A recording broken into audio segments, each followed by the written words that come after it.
ومن أحسن قولا ممن دعا إلى الله وعمل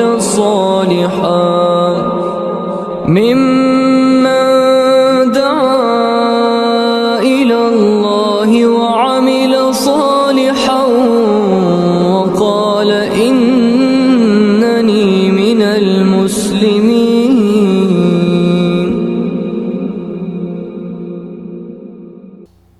بسم الله الرحمن الرحيم. إن الحمد لله نحمده ونستعينه ونستغفره ونعوذ بالله من شرور أنفسنا ومن سيئات أعمالنا. من يهده الله فلا مضل له ومن يضلله فلا هادي له، ونشهد أن لا إله إلا الله وحده لا شريك له، ونشهد أن محمدًا عبده ورسوله.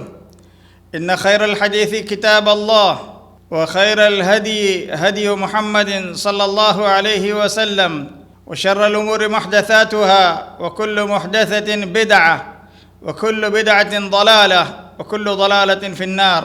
نحمدك يا ربنا على نعمة الإسلام، وحمداً وشكراً لك على نعمة الإيمان، والحمد لله على نعمة القرآن، والحمد لله على نعمة الأمن في البلاد والأمان، والحمد لله على نعمة الصحة والعافية في الأبدان، والحمد لله على نعمة العلم والعرفان، والحمد لله على مجالس الذكر والإيمان.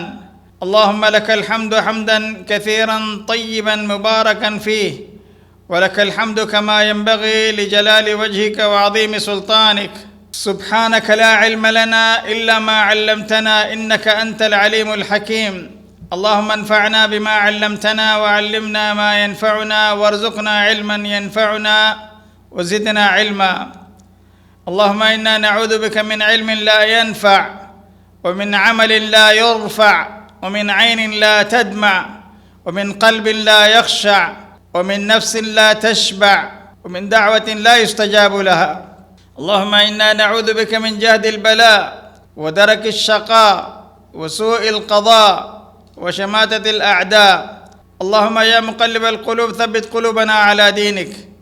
اللهم إنا نعوذ بك من الفتن ما ظهر منها وما بطن. محترم مشاہدین اور مشاہدات، سامعین اور سامعات، السلام علیکم ورحمۃ اللہ وبرکاتہ۔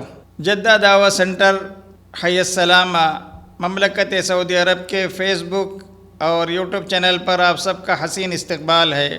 آج پھر ہم صحیح بخاری کی کتاب الفتن سے ایک اور نیا اور اہم موضوع لے کر آپ تمام بھائی اور بہنوں کی خدمت میں حاضر ہونے کی سعادت حاصل کر رہے ہیں۔ آج ہمارے درس کا 17ویں کلاس ہوگی انشاءاللہ العزیز۔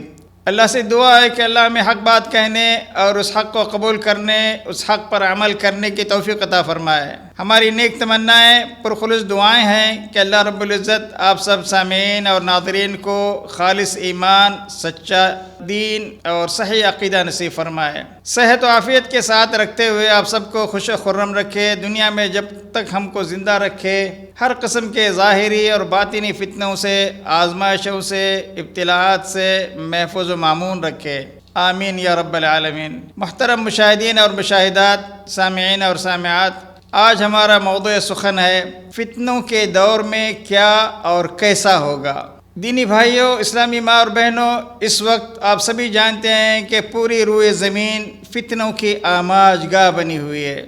ہر جانب انسانی دلوں پر سنگین قسم کے فتنوں کی یلغار اور بوچھار ہے۔ جس طرف بھی آپ نگاہ اٹھا کر دیکھیں گے پورے روئے زمین ہر قسم کے فتنوں سے بھری ہوئی دکھائی دے گی۔ ہر گھڑی نت نئے فتنے جنم لے رہے ہیں اور تمام مسلمانوں پر اثر انداز ہو رہے ہیں۔ مشرق و مغرب سے درآمد فتنے ہیں تو کہیں یورپی تہذیب و ثقافت کے فتنے ہیں، کہیں ہندوؤں کی تہذیب و ثقافت کے فتنے ہیں تو کہیں جدت پسندی کے فتنے ہیں، کہیں روشن خیالی کے فتنے ہیں تو کہیں فحاشیت اور عریانیت کے فتنے ہیں، کہیں دہشت گردی، قتل و غارت، خون ریزی کے فتنے ہیں تو کہیں قادیانیت کے فتنے ہیں، اور کہیں انکار حدیث کے غامیدیت کے فتنے ہیں، تو اسی کے ساتھ ساتھ مہدویت کے فتنے بھی ہیں۔ دور حاضر میں ایک اور بڑا فتنہ جماعت سازی کا یا پارٹی سازی کا یا تنظیم سازی کا فتنہ بھی ہے۔ آج محترم سامعین اور سامعات، ہر طرف فتنوں کا غلبہ اور انتشار ہے۔ کہیں کرسی اور اقتدار کا فتنہ ہے تو کہیں مال و دولت کا فتنہ ہے، کہیں بے حیائی کا فتنہ ہے تو کہیں بیوی اور بچوں کا فتنہ ہے، کہیں بے پردگی کا فتنہ ہے تو کہیں عشق و محبت کا فتنہ ہے، کہیں الیکٹرانک میڈیا کے فتنے ہیں تو اسی کے ساتھ ساتھ سوشل میڈیا کے فتنے ہیں، کہیں موبائل ٹیکنالوجی کے فتنے ہیں تو کسی اور جگہ کوئی اور ہی فتنہ سر اٹھا رہا ہے۔ بہرکیف ایسے سنگین حالات میں ہم سب کو مکمل آہوزاری کے ساتھ اللہ تعالیٰ سے دعا کرتے رہنا چاہیے۔ اللہم انا نعوذ بک من الفتن ما ظہر منہا وما بطن۔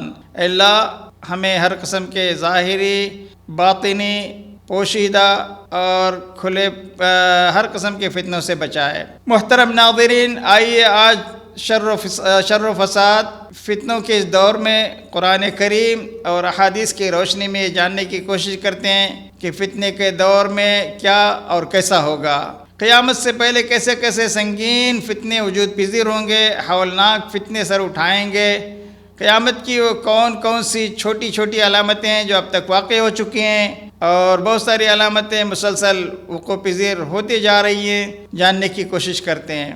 محترم مشاہدین اور ہمارے پیارے سامعین اور سامعات، امام بخاری رحمۃ اللہ علیہ نے اپنی صحیح بخاری کی کتاب الفتن میں اور کتاب الرقاق میں، کتاب المناقب میں اور دیگر بہت سارے مقامات پر قیامت سے پہلے بالکل آخری دور میں واقع ہونے والے فتنوں کا خوب تذکرہ کیا ہے، امت کو خوب آگاہی اور دی ہے۔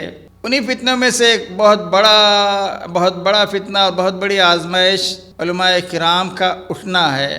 ابھی چند مہینوں سے آپ تمام بھائی اور بہنیں اس بات سے اچھی طرح واقف ہیں کہ علماء راسخین، علماء ربانی ایک ایک کر کے وفات پا رہے ہیں۔ علم اللہ کا نور ہے اور جہالت ظلمت اور تاریکی ہے۔ جب علم کے روشن چراغ بجھنے لگے ہیں تو اندھیرا ہر طرف چھا رہا ہے۔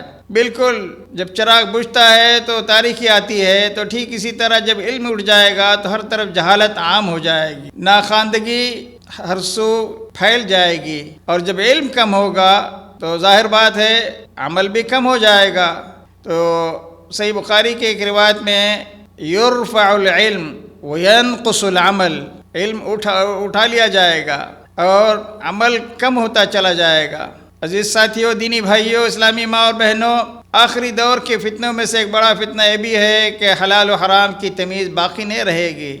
آدمی روپیہ پیسہ دھن دولت کمائے گا تو اسے اس بات کی کوئی فکر نہیں ہوگی کہ وہ حلال طریقے سے کما رہا ہے یا حرام طریقے سے۔ دین میں اجر و ثواب کی نیت سے نئی نئی بدعتیں گھڑ لی جائیں گی اور ان بدعتوں کو سنت کا مقام دیا جائے گا۔ آج بدعتیں ہر طرف سر اٹھا رہی ہیں، پورے دنیا میں اپنی تباہ کاریاں مچائی ہوئی ہیں۔ آخری دور میں دین اسلام اجنبی سا بن کے رہ جائے گا، جس طرح ابتدائی اسلام میں اجنبی سا تھا، جیسا کہ پیارے نبی صلی اللہ علیہ وسلم کا ارشاد گرامی ہے، ان الاسلام بدأ غریبا وسيعود كما بدأ۔ یہ روایت صحیح مسلم میں ہے، باب بدأ الاسلام غریبا، عن ابن عمر عن النبي صلى الله عليه وسلم قال ان الاسلام بدأ غریبا وسيعود غریبا كما بدأ وهو يأرز بين المسجدين كما تأرز الحية في جحرها، اخرجه مسلم، باب بدأ الاسلام غریبا وسيعود كما بدأ۔ حضرت عبداللہ ابن عمر رضی اللہ تعالیٰ عنہ کا بیان ہے کہ پیارے نبی صلی اللہ علیہ وسلم کا فرمان ہے، اسلام جب اس کا آغاز ہوا تھا تو وہ اجنبیت کی حالت میں ہوا تھا اور آخری دور میں بالکل اجنبی سا بن کے رہ جائے گا، اور اسلام دونوں مسجدوں کی میں سمٹ کر رہ جائے گا، مسجد الحرام اور مسجد نبوی، یعنی مکہ اور مدینے میں، حرمین میں، کما تأرز الحیۃ فی جحرها، جیسے سانپ خوف اور دہشت کے وقت، ڈر کے وقت، آزمائش کے وقت اپنے بل میں گھس جاتا ہے، بل میں پناہ لیتا ہے، ویسے ایمان سمٹ کر مکہ اور مدینے میں رہ جائے گا۔ صحیح مسلم ہی میں اسی باب میں امام مسلم نے حضرت ابو ہریرہ سے یہ جو روایت گزری حضرت عبداللہ ابن عمر رضی اللہ تعالیٰ عنہ کی تھی. ایک اور روایت حضرت ابو ہریرہ رضی اللہ تعالیٰ عنہ کی ہے ان رسول اللہ صلی اللہ علیہ وسلم قال ان الایمان لا یأرز الى المدینة كما تأرز الحیة الى جحرها. اخرجہ مسلم باب بدأ الاسلام غریبا وسيعود كما بدأ. حضرت ابو ہریرہ کا بیان ہے، نبی اکرم صلی اللہ علیہ وسلم کا فرمان عالی شان ہے، ایمان ان الایمان بلا شبہ ایمان لا یأرز الى المدینہ مدینے کی طرف سمٹ کر رہ جائے گا، کما تأرز الحیۃ الی جوہرہا جیسے سانپ اپنے بل میں پناہ لیتا ہے. اور صحیح مسلم کی ایک اور روایت میں جس کو امام مسلم نے باب ذہاب الایمان آخر الزمان، آخری زمانے میں ایمان کا خاتمہ ہوگا، اس باب میں آپ نے حضرت انس رضی اللہ تعالیٰ عنہ سے ایک روایت لائے ہیں. عن انس ان رسول اللہ صلی اللہ علیہ وسلم قال لا تقوم الساعة حتى لا يقال في الارض اللہ اللہ. اس وقت تک قیامت قائم نہیں ہوگی جب تک کہ روئے زمین میں ایک شخص بھی اللہ کا نام لینے والا، اللہ کا نام لیوا موجود رہے گا. تو معلوم ہوا کہ آخری زمانے میں اسلام اجنبی سا ہو جائے گا. روئے زمین پر جب آخری توحید پرست روئے زمین سے رخصت ہو جائے گا تو صرف ردی قسم کے لوگ، فسادی قسم کے لوگ، ظالم قسم کے لوگ، شریر قسم کے لوگ، بے ایمان لوگ، کافر، فاسق، بدکار، شرابی، کبابی لوگ باقی رہ جائیں گے. تو وعلی شرار الناس تقوم القیامہ، قیامت انہی شریر اور ظالم اور فسادی قسم کے لوگوں پر قائم ہوگی.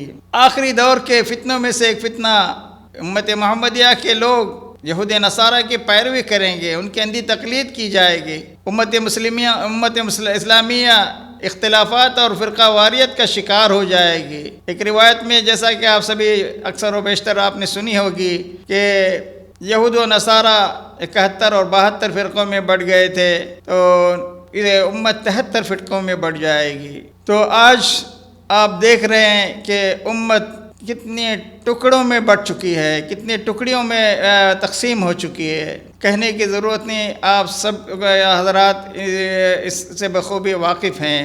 آخری دور میں اہل اسلام کے دلوں میں دنیا سے بے پناہ محبت پیدا ہو جائے گی اور موت سے نفرت ہوگی. صحابہ اکرام دنیا سے بھاگا کرتے تھے، دنیا کی محبت ان کی کھرچ کر نکال کے پھینکتے تھے اور موت سے وہ گلے لگاتے تھے. زندگی انہیں ملتی تھی اور شہادت کے لیے وہ میدان کارزار میں بیچوں بیچ گھستے تھے. لیکن آج ہمیں دنیا سے بے پناہ محبت اور موت سے نفرت ہو گئی ہے، موت سے ہم گھبراتے ہیں. یہی وجہ ہے کہ نبی اکرم صلی اللہ علیہ وسلم کی پیشن گوئی کے مطابق تمام اقوام عالم آج ملت اسلامیہ پر حلہ بول رہے ہیں، الغار ان کی ہو رہی ہے. اقوام عالم کے دلوں سے مسلمانوں کی ہیبت ختم ہو گئی ہے. حضرت ثوبان رضی اللہ تعالیٰ عنہ، امام احمد بن حنبل مسند احمد میں حضرت ثوبان رضی اللہ تعالیٰ عنہ سے ایک روایت لائے ہیں. حضرت عن ثوبان مولا رسول اللہ صلی اللہ علیہ وسلم قال قال رسول اللہ صلی اللہ علیہ وسلم يوشك أن تداعى عليكم الأمم من كل أفق كما تداعى الأكلة على قصعتها. قال قلنا يا رسول الله أمن قلة بنا يومئذ؟ قال أنتم يومئذ كثير ولكن تكونون غثاء كغثاء السيل تنتزع المهابة من قلوب عدوكم ويجعل في قلوبكم الوهن. قال قلنا وما الوهن؟ قال حب الحیات و کراہیت الموت. زندگی کی محبت، لمبی لمبی عمریں جینے کی خواہش اور موت سے نفرت، جس کی وجہ سے آج دنیا کی سارے قومیں مسلمانوں پر ٹوٹ پڑی ہیں. تمام اقوام عالم آج دنیا کے ہر ملک سے، ہر کونے سے عالم اسلام پر ٹوٹ پڑے ہیں. عالم اسلام کے خیرات کو لوٹ کے لے جا رہے ہیں. اللہ تعالیٰ نے عالم اسلام کو بہت نوازا ہے، ہر قسم کے قدرتی وسائل سے نوازا ہے. 70% تیل عالم اسلام میں موجود ہے، 65% زرخیز زمین عالم اسلام کے پاس ہے اور ہر قسم کے قدرتی وسائل سے عالم اسلام مالا مال ہے. کیا وجہ ہے کہ اس کے باوجود سب سے زیادہ فقر و فاقہ، افلاس، غریبی اسی عالم میں موجود ہے؟ تو اس کی وجہ یہی ہے کہ آج تمام اقوام عالم اسلام پر ٹوٹ پڑے ہیں۔ جیسے بھوکے لوگ، اس حدیث میں آپ نے فرمایا ایک وقت آئے گا کہ بہت جلد ایک وقت ایسا آئے گا جیسے کچھ بھوکے لوگ دسترخوان پہ ٹوٹ پڑتے ہیں تو اقوام عالم تم پہ ٹوٹ پڑیں گے، الغار کریں گے، ہجوم کریں گے۔ تو صحابہ نے عرض کیا یا رسول اللہ کیا اس دن ہم تھوڑے سے ہوں گے؟ کہا نہیں، تم تعداد میں بہت زیادہ ہوں گے۔ آج ہم 1 ارب سے زیادہ مسلمانوں کی تعداد ہے، اس کے باوجود ہماری حیثیت نہ سیاسی میدان میں ہمارا کوئی وزن ہے، نہ اقتصادی میدان میں کوئی وزن ہے، اور نہ کسی اور میدان میں۔ تو بہرکیف ساتھیوں، آخری دور میں تمام امتیں مسلمانوں پر ٹوٹ پڑیں گے۔ ہر طرف فساد اور ظلم و بربریت کا غلبہ ہوگا، عدل و انصاف مفقود ہوگا، ہر طرف سنگین قسم کے فتنے سر اٹھائیں گے۔ اس قدر فتنوں کا غلبہ ہوگا کہ لوگ صبح کو مومن ہوں گے اور شام ہوتے ہوتے کوئی کفریہ کلمہ کہہ دے گا انسان اور کافر ہو جائے گا، اور شام کو کوئی مومن ہوگا تو صبح ہوتے ہوتے وہ کافر ہو جائے گا۔ دنیا کے حقیر اور معمولی چیزوں کے بدلے اپنے دین و ایمان کا سودا کر لیں گے۔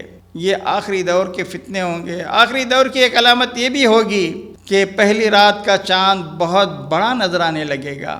قیامت سے پہلے آخری دور میں ایسے لوگوں کا بھی ظہور ہوگا جو بلا طلب بغیر بلائے شہادت کے لیے آگے بڑھیں گے اور جھوٹی گواہی دیں گے۔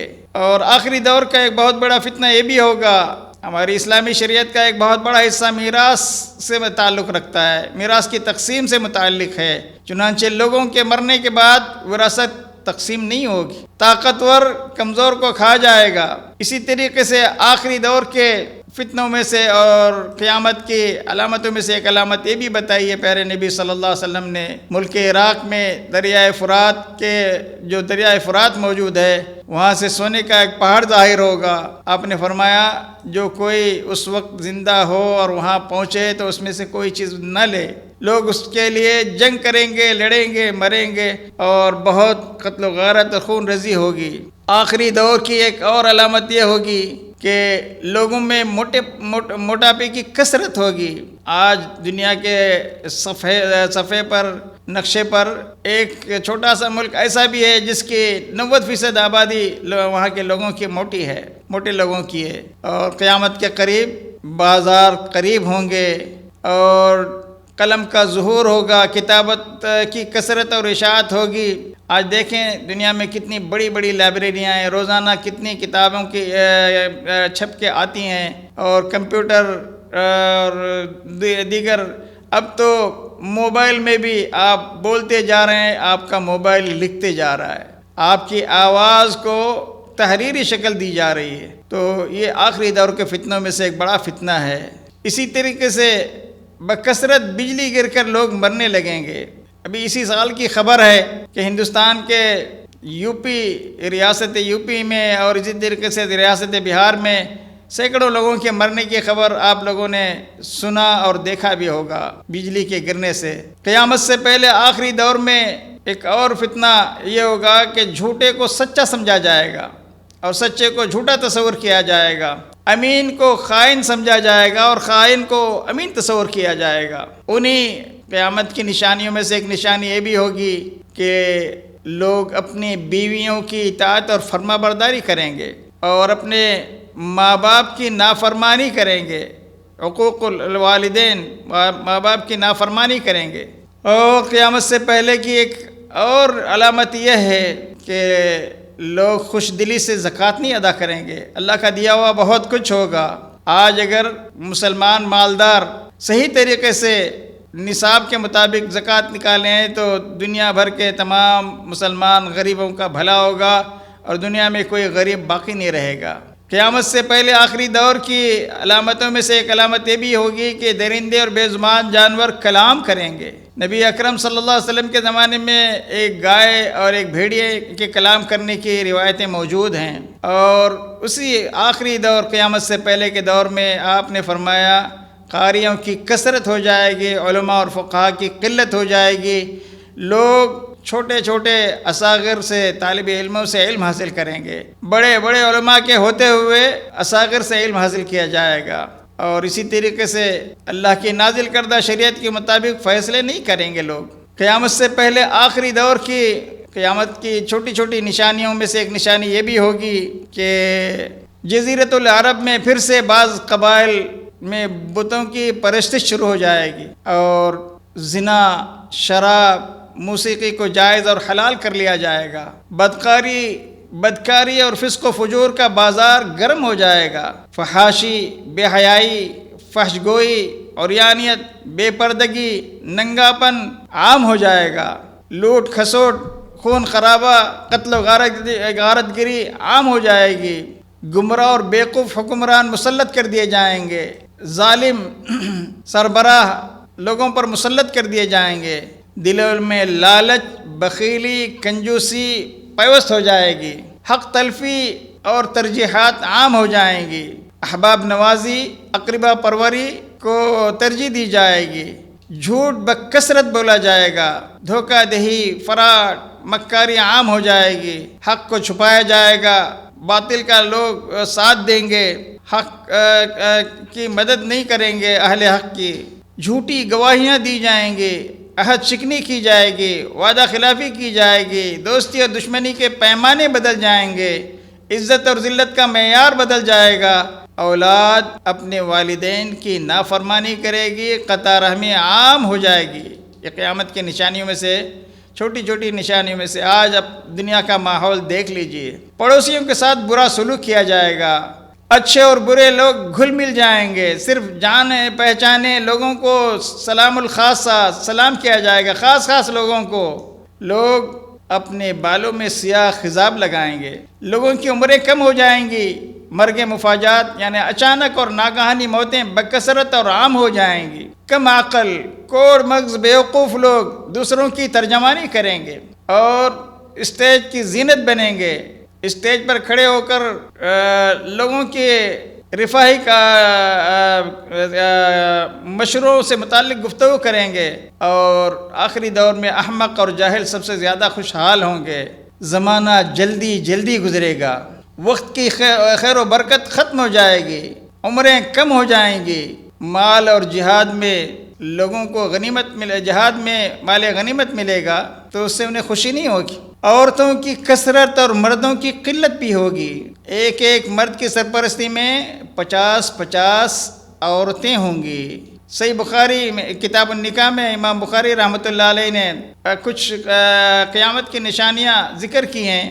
میں نے اس درس کے آغاز میں آپ کو بتایا تھا کہ امام بخاری نے مختلف کتابوں میں ان من اشراط الساعۃ ان یرفع العلم، قیامت کی نشانیوں میں سے ایک نشانی یہ ہے کہ علم اٹھا لیا جائے گا، ویکثر الجہل، جہالت عام ہو جائے گی، ویکثر الزنا، زنا بھی بہت بڑھ جائے گا، بدکاریاں، ویکثر شرب الخمر، ویکثر شرب الخمر، شراب کثرت سے پی جائے گی، ویقل الرجال، مرد کم ہو جائیں گے، ویکثر النساء، اور عورتیں بہت زیادہ ہو جائیں گی، حتی یکون ل50 امرأة القیم الواحد، اخرجہ البخاری باب یقل الرجال ویکثر النساء۔ اور صحیح بخاری کی کتاب النکاح میں ایک اور روایت ہے جس میں پیارے نبی صلی اللہ علیہ وسلم نے فرمایا وَتَرَى الرَّجُلَ الْوَاحِدَ يَتْبَعُهُ 40 امرأة يَلُذْنَ بِهِ مِنْ قِلَّةِ الرِّجَالِ وَكَثْرَةِ النِّسَاء۔ اور آخری دور میں ایک آدمی کے سرپرستی میں 40 عورتیں اس کے پاس پناہ لی ہوں گی، کیونکہ جنگوں کی کثرت ہوگی جس کی وجہ سے مرد مارے جائیں گے، عورتیں بہت زیادہ ہو جائیں گی، تو ایک عورت کی سرپرستی کے لیے، ان کی کفالت کے لیے 40 50 عورتیں ایک آدمی کی کفالت میں ہوں گی۔ آخری دور میں عورتوں کا حال یہ ہوگا کہ لباس پہنی ہوئی ہوں گی لیکن برہنہ دکھائی دیں گے، اس قدر، کیونکہ عورتیں اس قدر نہایت شفاف باریک لباس زیب تن کیے ہوئے ہوں گی کہ لباس پہننے کے باوجود وہ ننگی نظر آئیں گی۔ سرزمین عرب پھر سے آخری دور میں سرسبز چراگاہوں اور نہروں سے بھر جائے گی، اور آخری دور میں زلزلے بکثرت آئیں گے، بارش ہونے کے باوجود زمین اناج اور غلہ نہیں اگائے گی، زمین میں دھس جانے اور شکلوں کے مسخ ہونے کے واقعات بکثرت پیش آئیں گے، پتھروں کے بارش ہونے کے واقعات بھی پیش آئیں گے، اور ہر آنے والا دور پہلے دور سے بدتر ہوتا جائے گا۔ آخری دور میں جب دجال آئے گا تو اس وقت مسلمانوں کی نصرت کے لیے درخت اور پتھر کلام کریں گے، مسلمانوں سے کہیں گے اے اللہ کے بندے، اے مسلمان، یہ یہودی میرے پیچھے چھپا ہوا ہے، آؤ اس کو قتل کرو۔ اور سوائے ایک درخت کے جس کو شجر الغرقد کہا جاتا ہے، یہودی آج اس کی تشجیر اور شجر کاری بکثرت کر رہے ہیں۔ آخری دور میں رومیوں کی کثرت ہوگی اور عربوں کی قلت ہوگی۔ کتاب الفتن میں ایک روایت میں ازواج مطہرات میں سے ایک نے آپ سے پوچھا رضی اللہ عنہن اجمعین، اے اللہ کے نبی، این العرب یومئذ، یا رسول اللہ این العرب یومئذ؟ آپ نے فرمایا ہم قلیل، وہ بالکل تھوڑے ہوں گے۔ آخری دور میں جب حضرت عیسیٰ علیہ السلام آسمان سے نازل ہوں گے، مہدی علیہ السلام کا ظہور ہوگا تو مال کی کثرت ہوگی، بلکہ مال وَيَفِيضُ المال، مال بہہ پڑے گا بارش کی طرح۔ مالدار کو یہ فکر دامنگیر ہوگی کہ اس کا صدقہ کون قبول کرے گا۔ مالدار اپنا صدقہ کسی پر پیش کرے گا تو کہے گا مجھے اس کی ضرورت نہیں ہے یہاں، اور وہ کہے گا کل تم لے کے آتے تو شاید میں قبول کرتا، آج مجھے اس کی ضرورت نہیں ہے۔ اور آخری دور کے فتنوں سے تنگ آ کر ایک آدمی دوسرے کی قبر کے پاس سے گزرے گا تو قبر دیکھ کر کہے گا کاش یہ جگہ اس صاحب قبر کے بجائے میری ہوتی۔ آخری دور میں ننگے پیر چلنے والے لوگ، ننگے بدن گھومنے والے لوگ، بکریوں کے چرواہے، فلک بوس عمارتیں بنا کر اس پر فخر اور مباحات کریں گے، یہاں تک کہ لوگ بڑے بڑے قصور اور محلات کو دکھا کر کہیں گے یہ دیکھو ہمارا قصر۔ اور مال کی جب کثرت ہوگی تو آخری زمانے میں جو مسجدیں بنے گی تو لوگ مسجدوں کی آرائش اور زیبائش اور نقش و نگار پر بھی فخر کریں گے۔ جب ایسا دور آئے گا تو آپ نے کہا مسلمانوں کے لیے تباہی اور بربادی ہوگی۔ مسجدیں سیدھی سادی بالکل سمپل ہونی چاہیے۔ آخری دور میں آپ نے یہ بھی فرمایا کہ 30 کے قریب کذاب اور دجال ظاہر ہوں گے، ان میں سے ہر ایک کا دعویٰ یہ ہوگا کہ وہ اللہ کا رسول ہے۔ جھوٹ بہت تیزی سے پھیلے گا، بہت زیادہ عام ہو جائے گا، ہر طرف جھوٹے لوگوں کی کثرت ہوگی اور جھوٹی گواہی دینے والوں کی بھرمار ہوگی۔ صحیح مسلم کے مقدمے میں امام مسلم رحمۃ اللہ علیہ نے ایک روایت حضرت ابو ہریرہ سے نقل فرمائی ہے۔ وہ کہتے ہیں کہ قال رسول اللہ صلی اللہ علیہ وسلم یکون فی آخر الزمان دجالون کذابون یأتونکم من الاحادیث بما لم تسمعوا انتم ولا آباؤکم فإیاکم وإیاہم لا یضلونکم ولا یفتنونکم۔ آخری زمانے میں ایسے دھوکہ دینے والے، دجل و فریب دینے والے جھوٹے لوگ آئیں گے جو تمہارے پاس ایسی حدیثیں پیش کریں گے جنہیں نہ تم نے سنا ہوگا نہ تمہارے آباء و اجداد نے سنا ہوگا، لہذا تم ان سے بچنا اور ان کو اپنے آپ سے بچاؤ تاکہ وہ تمہیں ہرگز گمراہ نہ کریں اور تمہیں فتنے میں نہ ڈالیں۔ آخری زمانے کے قیامت کے قریب جب یاجوج ماجوج وغیرہ کا ظہور ہوگا تو اس وقت تک بھی اللہ تعالیٰ کے گھر کا حج چلتا رہے گا۔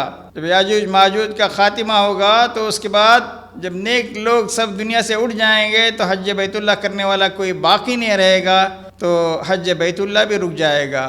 آخری زمانے میں جہاں بہت سے سنگین قسم کے فتنے رونما ہوں گے، دین کا راستہ روکنے کی کوششیں کی جائیں گی، وہاں کعبۃ اللہ پر ایک ایسا زمانہ بھی آئے گا حج اور عمرہ معطل ہو جائے گا۔ صحیح بخاری میں امام بخاری نے کتاب الحج میں ایک باب قائم کیا ہے، باب قول اللہ تعالی جعل اللہ الکعبۃ البیت الحرام قیاما للناس۔ تو اس باب میں حضرت ابو سعید خدری رضی اللہ تعالیٰ عنہ سے ایک روایت لائے ہیں، ان کا بیان ہے کہ پیارے نبی صلی اللہ علیہ وسلم نے فرمایا لا يحجن البیت ولا يعتمرن بعد خروج یأجوج ومأجوج، اور ایک اور اسی روایت کے آخر میں ہے لا تقوم الساعة حتى لا يحج البیت، یاجوج ماجوج کے خروج کے بعد بھی اللہ کے گھر کا حج اور عمرہ جاری رہے گا، اور قیامت اس وقت تک قائم نہیں ہوگی جب تک کہ اللہ کے گھر کا حج رک نہیں جائے گا۔ تو یہ علامت بہت تاخیر سے واقع ہوگی، کیونکہ پیارے نبی صلی اللہ علیہ وسلم کی بعض احادیث سے معلوم ہوتا ہے کہ یاجوج ماجوج کے بعد بھی حج جاری رہے گا۔ امام بخاری رحمۃ اللہ علیہ نے اپنی طرف سے اس حدیث پر کوئی باب قائم کرنے کے بجائے قرآنی آیت ہی کو عنوان کے لیے منتخب کیا ہے۔ اس کا مطلب یہ ہے کہ اللہ تعالیٰ نے بیت اللہ کو لوگوں کی بقا کے لیے بقا کا ذریعہ بنایا ہے۔ قیامت اس وقت تک قائم نہیں ہوگی جب تک بیت اللہ کا حج بند اور موقوف نہ ہو جائے۔ اس سال حج سے پہلے لوگ اپنے اپنے اندیشے ظاہر کر رہے تھے کہ اب قیامت بہت قریب آ چکی ہے اور اس سال حج نہیں ہوگا تو قیامت آ جائے گی۔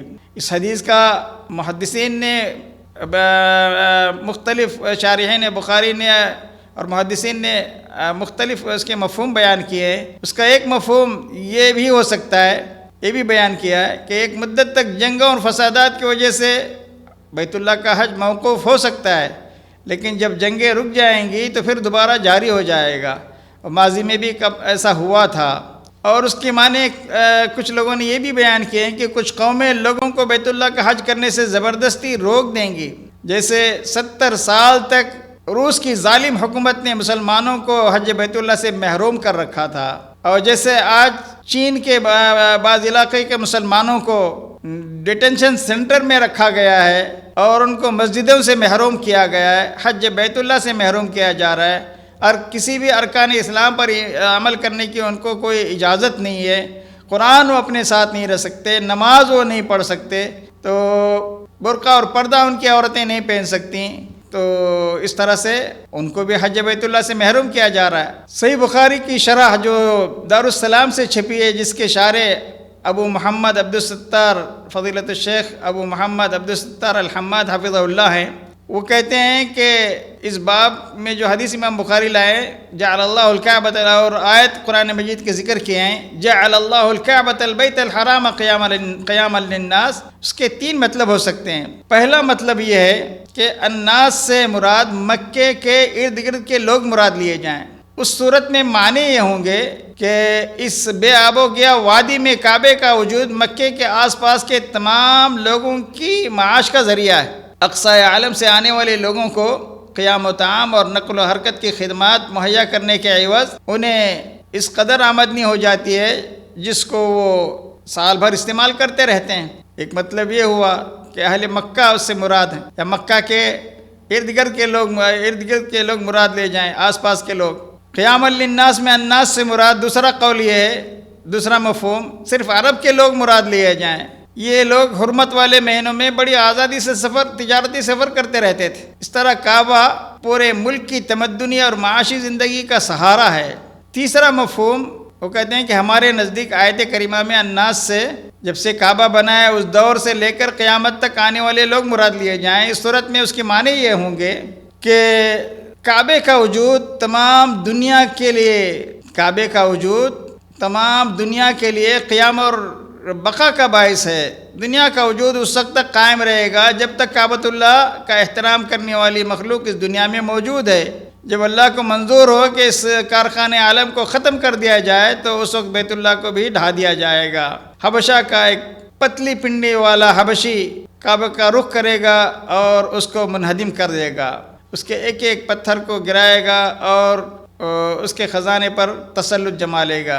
اس کے بعد امام بخاری نے اس حدیث کو ذکر کر کے یہ ثابت کیا ہے کہ اس حبشی کے ناپاک عمل سے پہلے کوئی مضبوط اور طاقتور دشمن کعبے کو کبھی گرا نہیں سکتا، منہدم نہیں کر سکتا، اپنے ناپاک عزائم میں کامیاب نہیں ہو سکتا۔ جیسا کہ اللہ تعالیٰ نے اصحاب الفیل کے واقعے کو قرآن مجید میں ذکر کر کے بطور شاہد عدل کے پیش کیا ہے کہ ایسے اللہ تعالیٰ ہر اس شخص کو، ہر اس قوم کو، ہر اس حکومت کو ہلاک کر دیں گے، تباہ کر دیں گے جو تخریب کعبہ کی مذموم حرکت کرے گا۔ بہرکیف خلاصہ کلام یہ دینی بھائیوں، اسلامی ماں اور بہنوں، خانہ کعبہ کو پوری انسانیت کی قیام و بقا کے لیے، تمام بنی نوع انسان کی اصلاح کے لیے، صلاح و فلاح اور بہبود کے لیے، ترقی اور انسانی حقوق کے لیے، ملت اسلامیہ کی وحدت کی حیثیت کی وضاحت کے لیے، ملت اسلامیہ کی شناخت کے لیے، ملت اسلامیہ کی مرکزیت کی بقا کے لیے اللہ تعالیٰ نے کعبۃ اللہ کو بنایا۔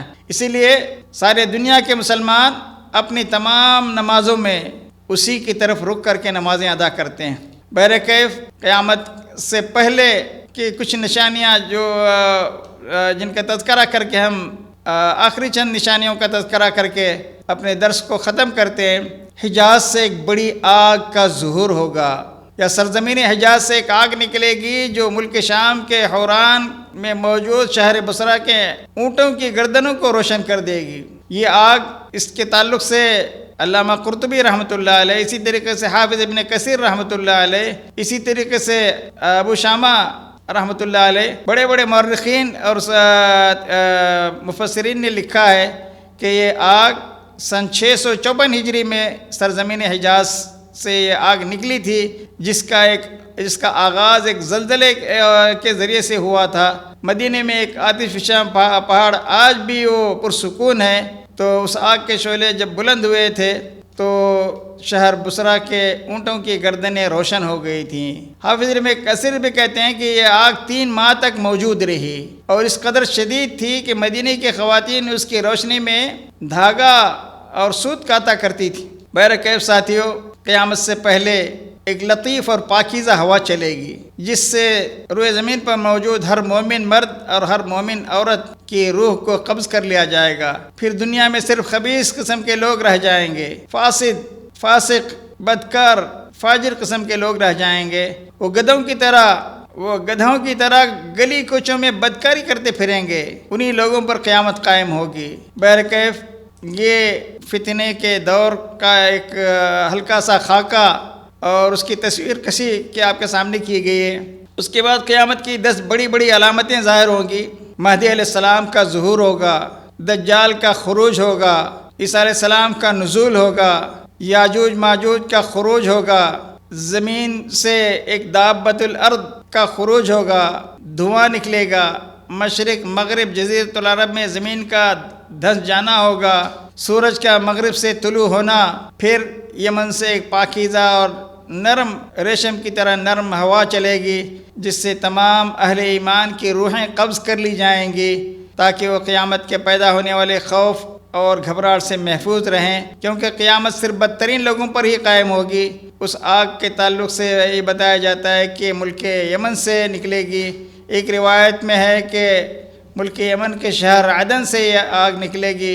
ایک اور روایت میں ہے کہ حضرموت جو ملک یمن ہی کا ایک شہر ہے، اس کے سمندر سے یہ آگ نکلے گی۔ بہرکیف بات جو بھی ہو، یمن کی طرف سے ایک آگ نکلے گی جو لوگوں کو میدان محشر جو بلکہ شام میں قائم ہوگا، بپا ہوگا، وہاں لوگوں کو اکٹھا کرے گی۔ یہ آگ، اس کے تعلق سے ہمارا ایک مستقل درس، کیونکہ یہ بڑی نشانیوں میں سے ہے، تو جیسے ہمارے کچھ درس یاجوج ماجوج کے تعلق سے ہوئے، دجال کے تعلق سے کئی درس ہمارے ہوئے، تو بڑی نشانیوں کے تعلق سے بھی ہمارے کچھ درس ہوں گے۔ اللہ سے ہماری دعا ہے کہ اللہ تعالیٰ آپ کو خوش رکھے اور صحت و عافیت کے ساتھ رکھے، دین و ایمان پر قائم رکھے، ثابت قدم رکھے، صبر و استقلال اور استقامت کی زندگی نصیب فرمائے۔ وصلی اللہ علی نبینا محمد وجزاکم اللہ خیراً۔